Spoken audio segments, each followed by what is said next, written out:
Thank you for joining Wars of the Rosies.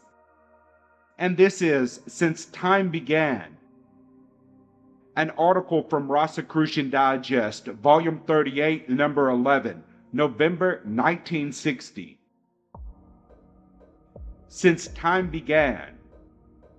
A caveman invented a clock. One did. Watching the sun move across the heavens each day, he got the idea of measuring its progress. He placed a stick in the sand, marked the movement of its shadow, and behold, a way of measuring time. What the caveman constructed was only a crude sundial, but the sundial is still as accurate a measure of time as ever, although it has one serious drawback. It depends on clear, sunny weather. It cannot tell time at night or on a cloudy day. Men then tried burning knotted or marked ropes.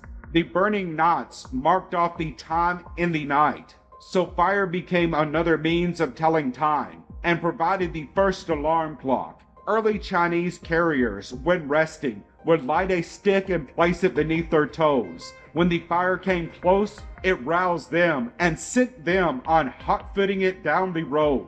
The Chinese, too, knew that anything which went at a uniform rate, such as the flow of water, could be used for telling time.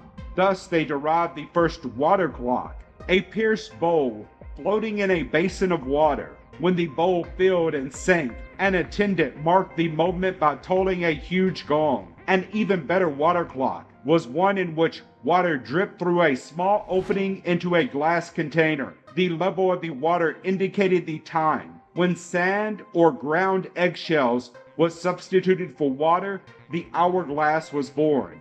Using flowing water to turn cogs and wheels to move dials, levers, and pointers was a major advance towards weight-driven timepieces. Village town clocks.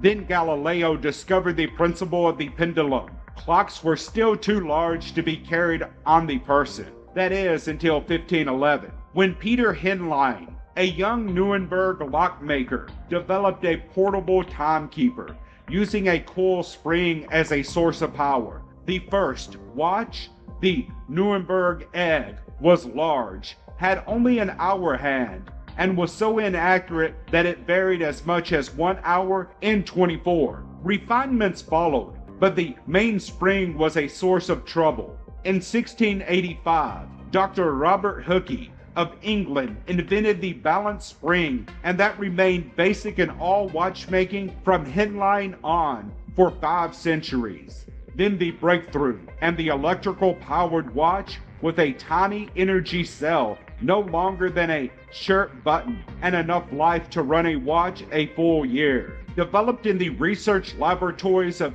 Hamilton Watch Company, 120 feet of copper wire were compressed into a coil, thin enough for 3 sections of it to be pressed through a hole in a human hair. No one knows for sure about the timepiece of the future. Whatever it is, though, it will still be connected with that ingenious caveman who first thought about measuring time. Central Feature News.